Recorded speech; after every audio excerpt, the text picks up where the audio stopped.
Hello and welcome back to Asia Now. We'll take a break from the news, and in this video I'm going to tell you why the Philippines will test your patience. And stick around till the end. I have a comment that I want to address. I want to really clear up my intentions and the channel's intentions. Here, let's go ahead and read the story, read some comments, and I'll tell you my personal thoughts about patience in the Philippines. I often get asked, what do I do all day over here without working? I try to explain that simple things here take up most of my time. One example is when I needed a rake. Being that the locals have trouble using ashtrays, I'm constantly picking up butts out of the sand around our tables. I volunteered to go into the big smoking source and get a good Western style rake. Setting off on my first trike ride to the bus depot, I grab a few devil lemons for the trip. Wait on the bus for it to fill up for a while. Already busting for a piss. Great little ride through the mountains and I'm in town. Would be remiss of me to come this far and not pop over to Barreto for a quiet one at one of my favorite bars. Another trike. Everybody's there. A few quiet ones. Free shots are passed out. Seemed there was a noisy one in there too. We'll buy a rake tomorrow. Too late now. Take over as DJ and happy days. Most people are gone around 2 and I've got the munchies. Send the doorman off for Jollibees and shout out to the staff. Feeling a bit tipsy and grab a few lounge cushions and an empty storeroom without anyone noticing. Stagger out in the morning, much of their surprise at I'm smashing 3 in 1 while I wait for the shops to open. Mate shows up for his shift and adds some scotch. More people show up, but I haven't gotten to my mission. It's still a bit early for shots, but I'm a guest in their country after all. Shops closing soon. I get my shit together and trek back to town. Try to explain what a rake is in English, then try Thai. My Tagalog is crap and I'm a little pissed by now. But success. Busting for a piss again. The American Legion's got a toilet. I'll pop in there. A couple of drinks later, I'm worried I'll miss the last bus at 9 p.m. Meet the girl and cram on the oldest bus on the route. Jammed into a child's seat like a geriatric contortionist. I can't even say that word. She falls asleep across my lap. To make it worse, luckily I've got my bag of devil lemons for the ride, but no rake, no idea where I left it. Bugger. What an incredible story. Before I read the comments and share my thoughts, take a quick second if you're new to the channel or haven't had a chance to subscribe, hit that subscribe button, hit that like button. Here's the first comment. Someone says, what happened with the girl that fell asleep on your lap? Yeah, the thing is about the Philippines, you never know who you come across. You know, you could be married, be in a relationship, but people are so friendly and conversations start to like take off and sparks fly. And next thing you know, you got yourself in a little situation with another girl. But it takes a real man to kind of not give in to those temptations, but you could always be friendly. I'm curious too what happened with that girl that fell asleep on her lap. Someone says, retired expats, how are we doing? Little busy improving our living conditions. Fencing around so dogs won't get out to the streets. Small garden for fresh consumptions and fruits, trees and bananas. Riding motorcycles towards the beach or up to the mountains and many more. Peace. Yeah, trust me, if you live in the Philippines, you're gonna find a way to fill in your day. You're never gonna be bored if you actually put a little bit of attempt or effort into your day, like everything we're talking about. If you're living in a province, there's gonna be so many things and situations that's gonna come up. If you live in the city, you got the typical, accommodations and activities and events that are going on all the time. Even just the malls alone can be a whole day worth of fun. So, and you're gonna have the expat groups and the crew and everybody. You're gonna make a lot of friends if you actually smile and it's hard to think this way, but like honestly, if you're just a good person in the Philippines, people are gonna start talking to you, things are gonna come up, people are gonna wanna go ahead and invite you to like parties and barangay stuff, birthdays, all these things. So it's gonna come down to you personally, which of those you want to partake in. So as you can see, many people are talking about how easily it is to fill out the day, even though they're not working. Let's read a couple more comments and I wanna share my thoughts about needing patience in the Philippines. Someone says, sounds like absolute freaking paradise. Yes, it does. And this is where I'm going to tell you my day in the Philippines. So if you guys want to see how I personally spend my days in the Philippines, I'm going to go ahead and leave the link down here. This is from my main channel, Living Abroad, where I show you get a lot more in-depth interviews and daily life and travel content. It's not really news related. So if you guys don't know, check that out. And I'm going to go ahead and show you what I do daily. So go ahead and take a look at that. But in the Philippines, let's start from the beginning. A lot of us when you first come here, you're gonna have very little patience. And that's because in your mind, you're already thinking the way you did in the West. When you're coming from Western country, most of us usually work, right? You go from 9 to 5 if you're lucky, more likely from 8 to 6, right? So, which means by the time you shower and eat something, it's probably 7 or 8 o'clock, which means you have only 2 or 3 hours to yourself. So if you have to go to the grocery store, if you have to go to the restaurant, if you have to go to the bank, every single minute you're like counting down subconsciously because you know it's taking away and eating away at the precious little time that you have to yourself at home to relax, unwind, before you have to go back out there the next day and do that same shit all over again. But in the Philippines, you have to remember you're in a very different country. It's a developing nation. Not everything's gonna be organized. Not everything's gonna be run on time the same way maybe it was back home. You're gonna be stuck in traffic, and it's so sporadic. The islands are like over 7,000, and it's a huge population. I think almost 100 million people, right? So most of the people are concentrated in very big cities like Manila, Davao, Cebu, all these places, right? So there's gonna be people there. You're not the only person there. And it took me a long time to flip that switch, to recognize that I have a lot of time. I need to be more patient. This is not my country. This is not how things are run. Is everything perfect? Definitely not. Can things improve? Of course, there's so many things that the Philippines and the Filipinos can improve on, but it's not my place to say it. If I don't like it, I can adjust my attitude, I can adjust my schedule, I can adjust how I approach things. For example, if I want to go to a grocery store, sometimes the lineups are really big and it takes a long time to get through the register, even if I want like a bag of chips or some fruit or something like that. But guess what? There's online apps you can order through Food Panda, Grab, Maxim, and you can hire somebody to do grocery shopping for you.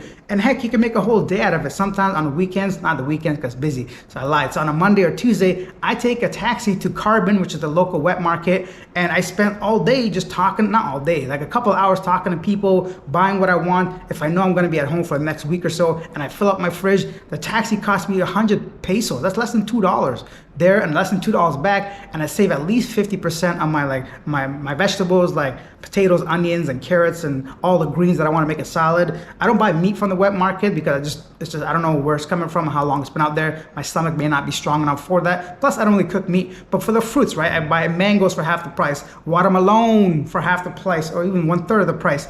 My point is, you have to adjust your patience because it's gonna happen to you. If you come with a Western mentality, Western attitude, it's gonna eat away at you. You're gonna become sour, you're gonna become negative, and it's really gonna make you a bitter person, unfortunately, right? So it's just part of life. So you have to remember where you are, why you're there, and try to forget some of that time restriction that you have on you. Like, it's gonna happen, guys. So if you live in the Philippines, please let me know, what do you think? Do you agree with me? Do you disagree? Anything at all? If you haven't been to the Philippines, let me know if this was helpful in any way when you're coming to the Philippines and adjusting for the time. Here's the other thing. If it's raining, most of these roads are gonna be backed up because the systems, they're gonna get, first of all, the roads are gonna get flooded, and it's a tropical country. It's gonna rain often. Grab is not gonna pick you up, so taxis might be late. Take a break. Go inside, have a coffee, go scroll through your social media, whatever you usually do, and let that rain pass. Let those taxi drivers come back online. And you know, instead of, I spent like 2 hours waiting for a taxi once, the first time I made this mistake in Manila, and I couldn't understand why. I'm like, what's going on? I was a little upset. Everybody's using a taxi. There's only so many supply and demand, right? So I wish I had known some of these things, and I wish somebody told me so I could mentally prepare. Anyways, let's go ahead and read the comment I was telling you guys about because I want to address this, and I don't want people to have any misconceptions about me or this channel. And this was on our last video when we did talking about foreigners getting caught messing up. I got this message and I really want to address it because it didn't really sit well with me. I got thick skin. You can tell me whatever you want. You can say shit to my face. If you don't like my videos, whatever. It's not going to bother me. But I want to address this because there's certain comments that I do want to talk about. Not because I can't take it, but I want to clarify things, especially if they're like misinformation or not true about me or the channel. So Mel Patton says, Alex, I wish you wouldn't focus on bad foreigners because there are so few of them. Most of the guys are decent and get used as an ATM. There are a lot more Filipino scammers than bad foreigners.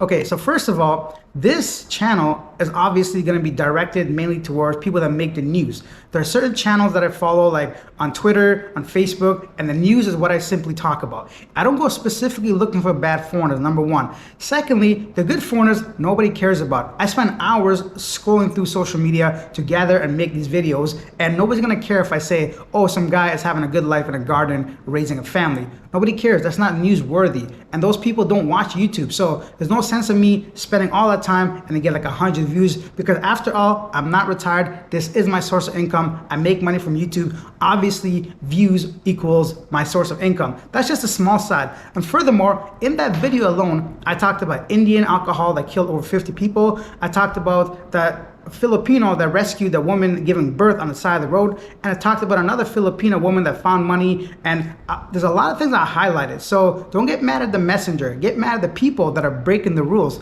Also, I find it strange that not just Mel, anybody else that might be offended because I'm talking about like a predator or someone that breaks the law. If you're a good Samaritan, if you're a good citizen, you have nothing to worry about. And if this video is not for you or for anybody else, move along, buddy. Just find another channel. I'm not gonna be offended. If it's not for you, it's not for you. Now, Mel actually said he enjoyed my other channel, my interviews and all this stuff. Some positive, I don't like, thank you. I appreciate that. But the video is not for you, if the subject matter is not for you, move along. And I'm not sure what do you mean a lot of Filipino scammers. I've been there in and out for 5 years, and within the first sentence or so when I'm dating, I can tell if somebody wants money from me or not. Nobody's holding a gun to my head. Nobody can scam me. It's me willingly wanting to say yes or no 100% of the time. No, thank you. I'm young, I'm handsome, I don't gotta pay for my dates in that fashion, in that sense. You know, I'll take them out, whatever, I'll pay for dinner. I don't understand that. Who's scamming who here? So people that get scammed, I feel like they gotta do better by, I don't think you could label all Filipinos or most Filipino scammers. There's a lot of them. How are you meeting these women? Is it online? Is it in person? Is it at church? Is it through groups? So I don't think it's fair to say that. Of course, there's scammers everywhere. Look at what's going on in the West. They'll tell you, you need to have at least 6 figures to even talk to women in Canada and the US. So those are some of the backstories of why I make these videos. This is like, I love to just make it for you guys, but I'm not in a position financially to just sit at home, be retired, and just talk nonsense about the same shit over and over again. Some other channels. You know, I don't have a source of income coming in from my vet. That's like a VA stuff where you go to military. I don't even know because I don't get it, or my disability, or my pension. So guess what? I'm out there, I'm hustling. I'm running 2 channels, actually 3 channels, but I gave the other one to Palm, so she's doing that now. So I'm putting in a lot of work, and if they're not gonna get any views, it's hard for me to continue just talking about positive stuff. The good people are not gonna make the news. The good people are not gonna make the channel. If you have a good story, please send it to me. I'll be more than happy to share with everybody else. But that's just a little something I wanna kinda get out there. My intentions, is my point, is not to badmouth anybody. I don't care. If you're a bad person, that's not my business. I have no association with people like that. Or if you're a scammer, it doesn't affect me. If you're a woman, if you get money from people, that's your business. It has nothing to do with me. I'm out here doing my thing. I'm trying to be positive if I can. I'm trying to highlight these bad people so you don't make the same mistake, or other people don't make the same mistake. And it's just newsworthy. All I'm trying to say is I don't purposely highlight negative stories. If it makes the news, I bring it to you guys. If I think it's entertaining, I bring it to you guys. A lot of stuff I talk about, I try to put a positive spin on it. So anyways, regardless, I hope I didn't offend anybody, whether you're young or you're old, if you've been in a bad situation with a Filipino, I feel for you. I never want to put the blame on the victim, but I feel like as adults, we can probably do a lot better, right? So especially when we're talking to someone that's a huge age gap, you have to really ask yourself, I'm not the first person to talk. I'm sure there's hundreds of videos online talking about scammer Filipinos. I don't want to beat the same story over and over. I try to bring you guys, like I made a video yesterday. I wasn't even planning on it because I thought it would be important to get out there. So regardless, I'm rambling at this point. I'll see you guys next one. I hope I didn't offend anybody. And if I did, go on, watch a different channel. I don't care, really, to be honest. These are the intentions of the channel. Not to offend people, not to clickbait people. Of course, I want views. Who doesn't? Anyone telling you they're just making videos from a hobby is full of shit. So regardless, I hope I'm providing some kind of, not service, but some kind of value to you guys. And if you enjoyed this video, show some love, hit that subscribe button, hit that thumbs up button. That's a nice segue. See what I did there? I'll see you guys next time. Bye.